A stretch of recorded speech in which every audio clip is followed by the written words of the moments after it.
Estás viendo Canal América, televisión dominicana para el mundo.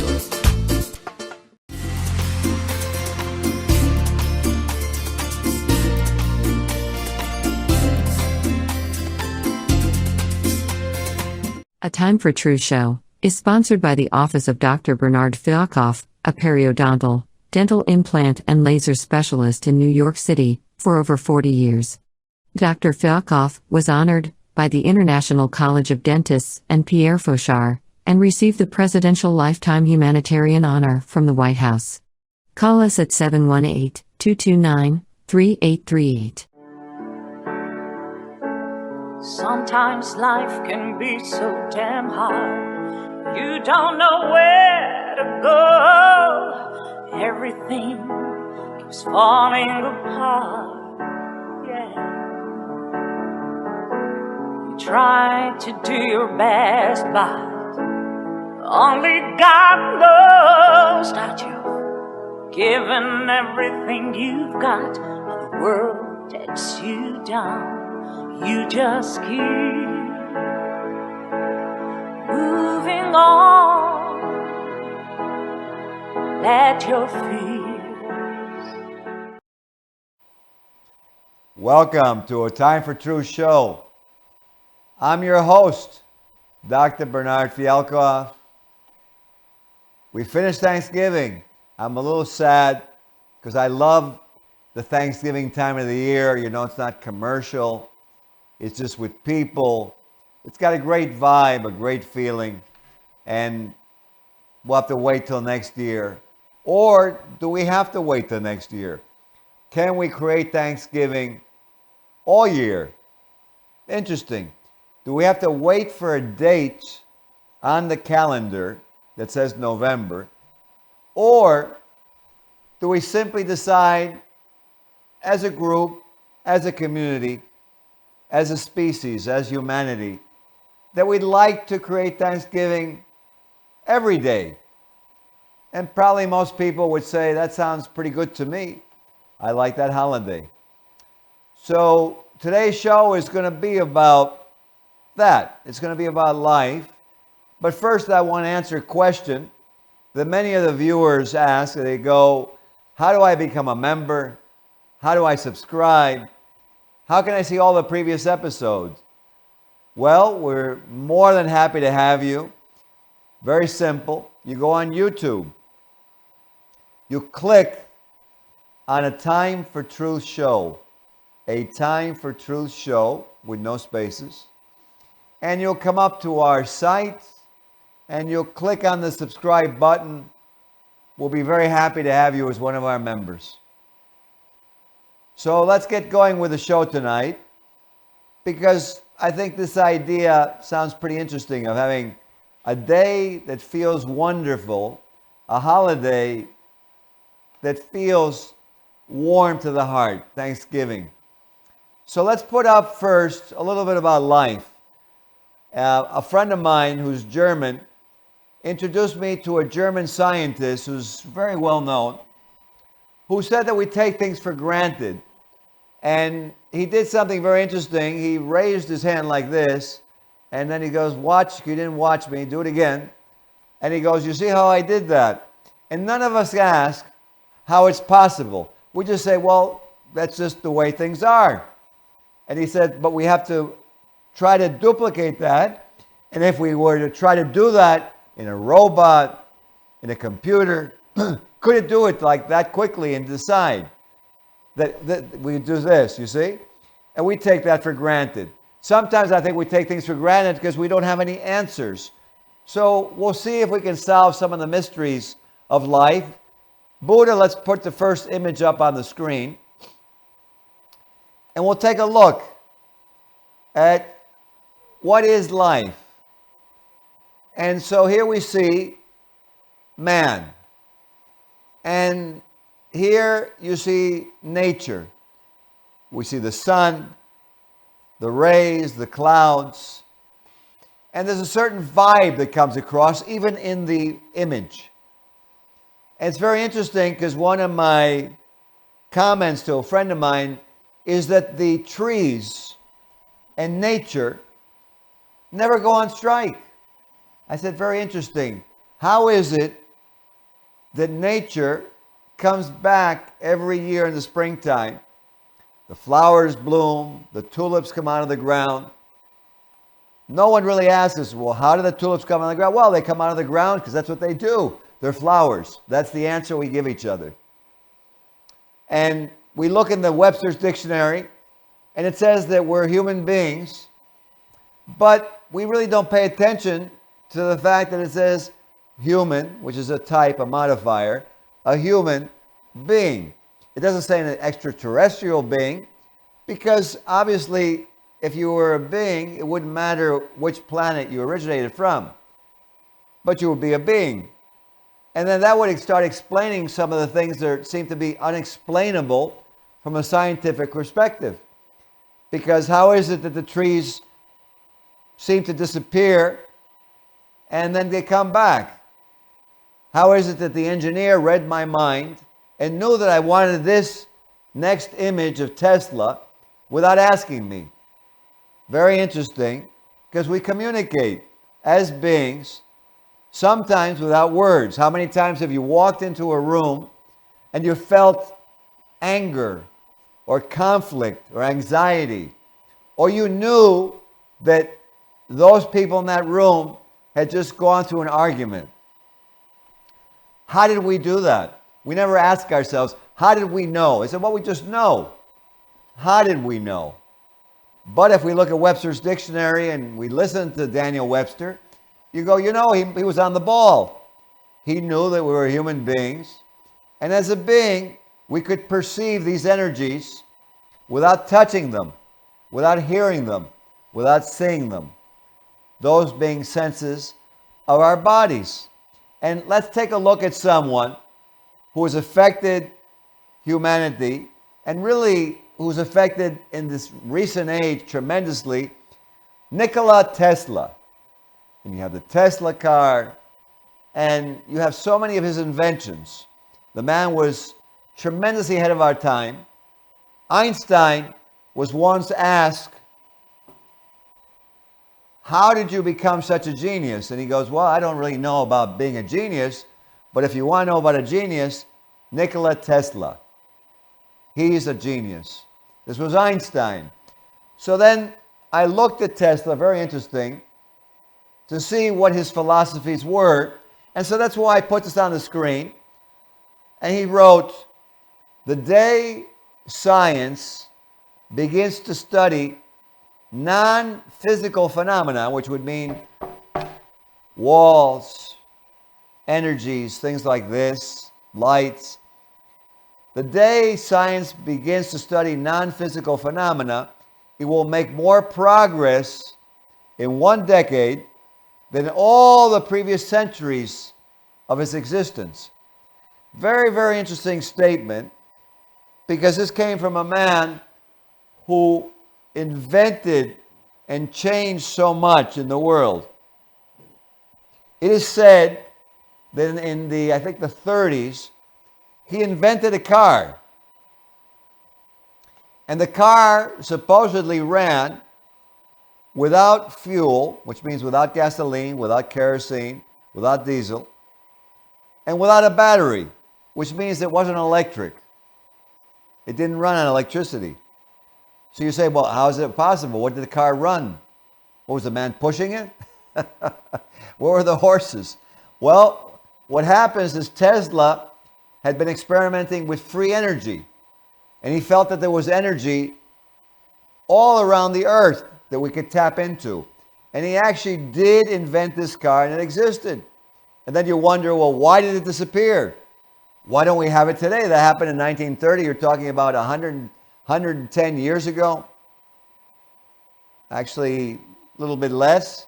We're talking about, 94 years ago. Where's the car? He invented it back then. Why is that? Very interesting, though, because now you start realizing that Tesla knew that there was something to spirituality. In fact, he believed that there was not a separation, but there was a congruence or a gradient of the spiritual to the physical, and not that they were separate, but there was a confluence or a flow between them, and it comprised life. Let's go to the next slide, and we'll get to something that came out about a year ago, which is from our Surgeon General of the United States of America, an engineer, if you put on the next slide. And on this slide, the Surgeon General, in November or October of last year, published an advisory. He wanted to alert the American public on the importance of interaction, of our social interaction, and that he had researched and studied epidemiological studies, which means over time, that were scientific, and he found that in those studies there was proof that when we were alone, like we did in COVID, we actually became less well. We became more prone to sickness. He found that not having social contact was equal to smoking 15 cigarettes per day. And he stated that our mortality, which is basically how soon we pass away, our mortality increased as our interaction decreased. In other words, as our contact with each other decreased to cause an epidemic of loneliness and isolation, we lived less years. We died earlier of heart attack, of stroke. And he published this in the advisory that I welcome you to look at. Very interesting, because then you go, well, it's scientific, but I thought that was like a spiritual philosophy or a religious belief. I thought faith healing was maybe imaginary or was a nice thing to think. Yet here we have the top physician of the country telling us, no, it's not imaginary, it's not faith, it's science. Let's go further. Let's go to the next image, engineer. And what we're going to do now is let's delve a little bit into something interesting that was actually discovered by a man named Hubbard. And like the Surgeon General, like Tesla, like many people who looked at life, Hubbard also looked at life, and he was an author, he was a philosopher, he was a pilot, and he looked at life, and he said, very interesting, it seems like the human being, as defined in Webster's dictionary, is comprised of three divisions. The physical body, which you could basically say was the car, or the airplane, or the motorcycle. The mind, which you could say is the onboard computer, or the plane computer, or your laptop that you utilize to control other things like we do nowadays, where we use a computer to play music, where we use the computer to control the lights, and we could basically control an entire house. There's different forms of computers. We call them robotics. There's different divisions or layers of this. But basically, where we're using something that goes between the spiritual and the physical and makes a gradient, which is the mind. And then he said there's a third component, which was the most important, which was the human being that he called with a Greek word thetan, which means spiritual entity. Now, why is this important? Let's take a look at, in your day-to-day life, when you meet people, or let's take something simple, you're at home. You're at home with your wife, or you're at home with your husband. your spouse or your children. It doesn't really matter. So what happens is you speak to them and you say something, but they don't hear. But you see that they're standing there, and so you repeat yourself. And they're not watching television. They seem to not be quite there. You probably have noticed this at times when you speak to people. They're not quite there. So you repeat yourself. And they don't really answer. And so finally you get a little frustrated, and you may raise your voice to get their attention. And then all of a sudden, out of nowhere, they seem to wake up and they say, "Why are you so angry? I was going to answer you.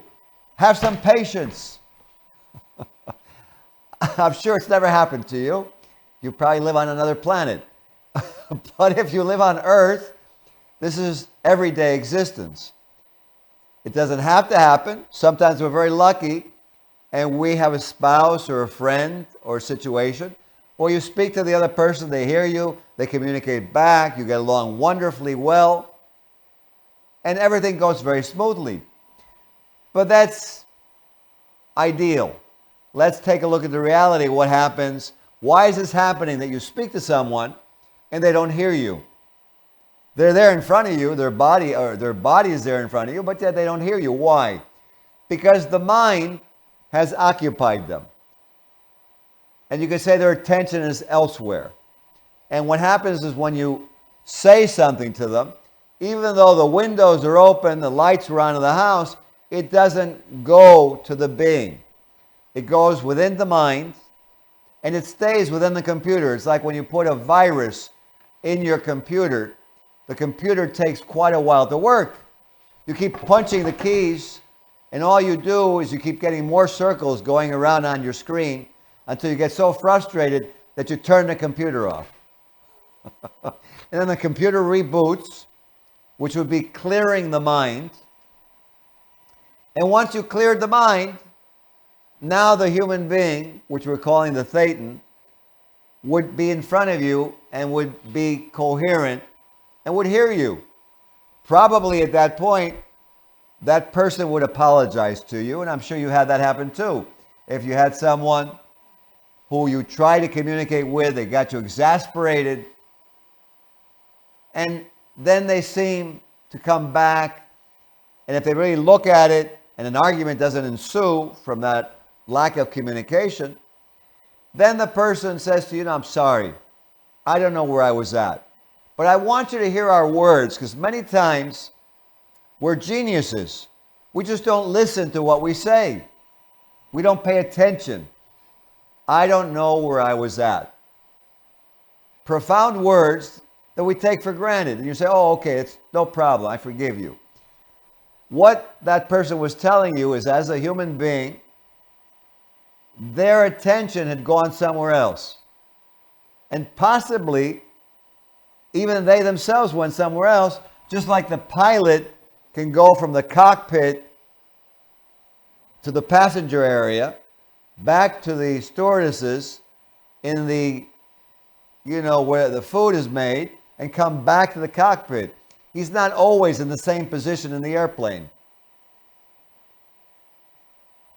So, let's take something that happens quite often. You have an argument in the house. The husband gets home. He's had a long day. His mind is full of what happened that day. He had a frustrating day. His attention is not really in the present anymore. Why is he not in the present? Because his mind, which is his computer, has too many programs going. And some of the programs now have viruses inside of them. That's how it seems like sometimes, I'm sure, when you get home. And what happens is now you meet the other half of this partnership, the other spouse, and whoever it is, let's make it a woman at home, and she's had enough of a day already. And she needs to I need to get out of here and take a walk. Because she wants to clear her mind. Her computer is overloaded. She's been overloaded. And she goes, "Leave me alone." And you may take it personally when she says, "Leave me alone." But she doesn't mean for you to leave her alone. She just doesn't want any more input, just like the computer will not let you request any more windows to pop up because you've got too many windows open. Doesn't matter if you have an iPhone, if you have a Mac, if you have a Windows. It doesn't matter the brand, the make. It's enough. The computer says no more. So what is the computer but the mind?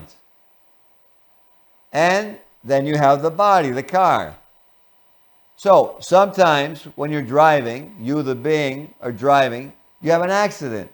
Why do you have an accident? Because your mind has gone off of the task that you were controlling it to do, and some other input has come in, or many inputs come in. Maybe your credit card bill, maybe the traffic on the expressway, maybe your boss gave you a project that he wanted done in a few hours. It was the end of the day. You were supposed to pick up your wife. She gets upset.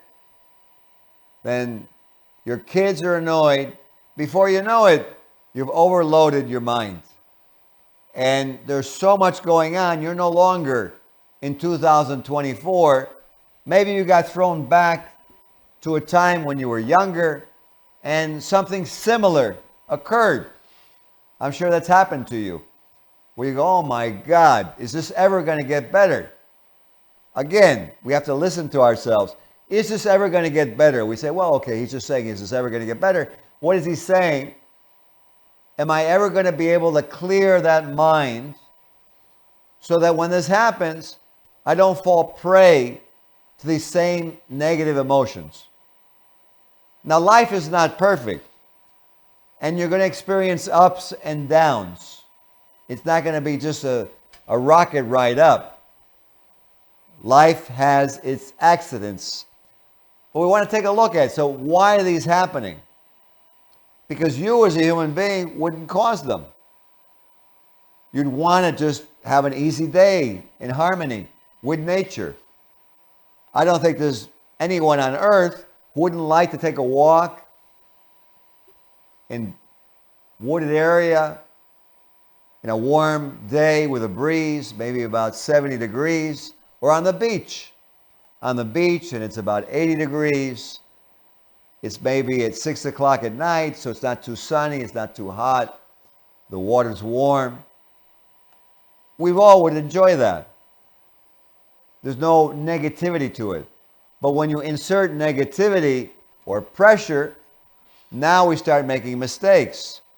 Why is this important? Because you realize the mistakes are not that they just happen, but you were overloaded by negativity.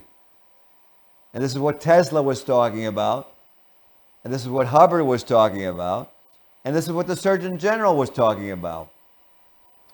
Because negative interaction is not beneficial to health, to wellness, to being in the moment. You know, you have athletes say that they were in the zone. But what does it mean to be in the zone?